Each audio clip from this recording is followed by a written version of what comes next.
Hello again, welcome to another video. Now this video is going to be one of the many series of videos of Lightroom tutorials. It's going to be designed for, let's say, if you've only just installed Lightroom, you've got no idea what you're doing and you kind of want to get a better idea of how Lightroom works. If that's what you want, this video will be perfect for you. This first video is going to be about the various sliders in Lightroom and what they do: contrast, saturation, clarity, etc. So if that's something you're interested in, stick around, but if not, maybe check out one of my other videos. I'm going to be going to Motorcycle Live this weekend, so stick around for that.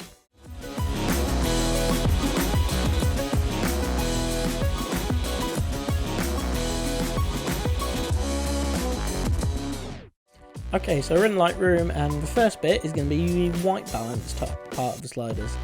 Now you have two things here: temperature and tint. Now, usually what you can get away with doing is using this little white balance selector, where you can select a part of the image that's meant to be white or grey, and it will usually white balance the image so that it looks correct, which this time round it hasn't changed much because I managed to get it right in camera, which for the most part your camera is probably going to get it right, to be honest, if you're shooting in RAW. But for certain lighting scenarios, let's say a concert where they've got like lights and that of different colours and that, it may struggle to get the right white balance.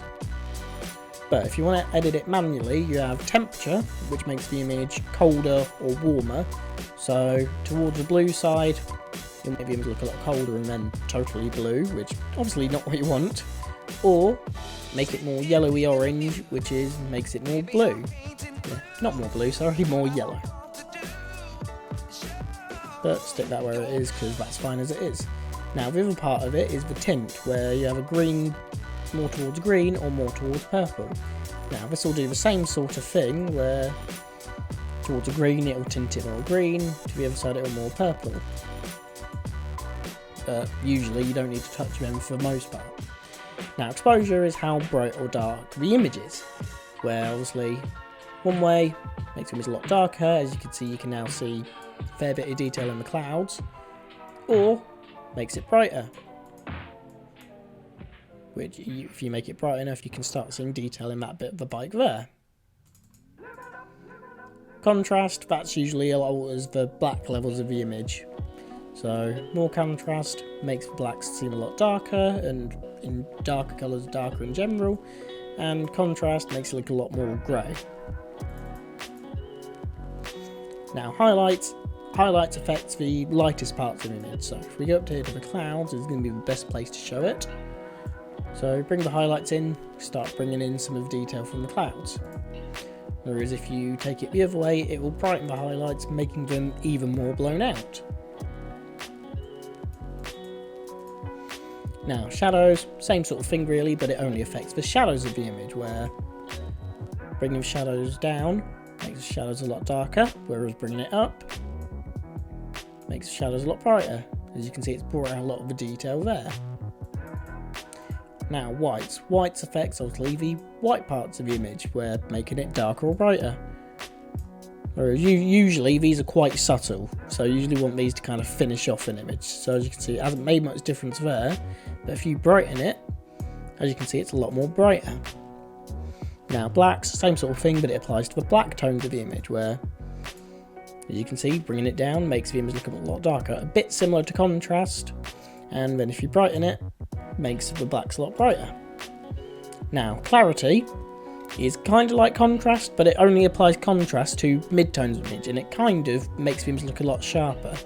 So if I add that, it gives it a lot more of a dramatic look. It's also muted a bit of the colours a bit, which is a side effect of clarity, but usually it's good for making an image look dramatic and punchy if there's not a lot of contrast, but the normal contrast doesn't quite work.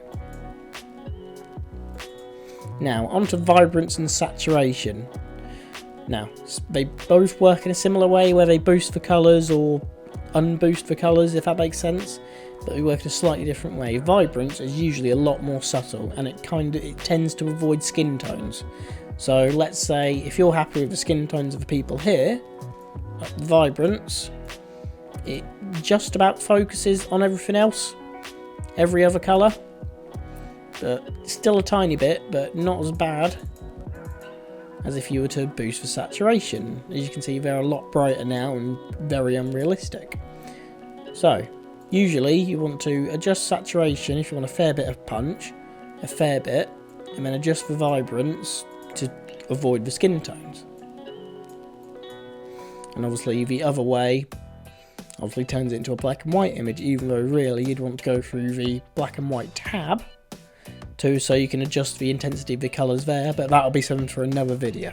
Okay, that's it. I hope you found this video useful and interesting in how the various sliders work in Adobe Lightroom.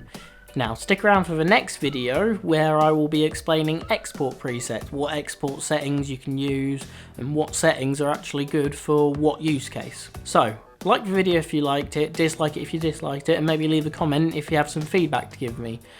But make sure you subscribe and I'll see you guys in another video. Bye!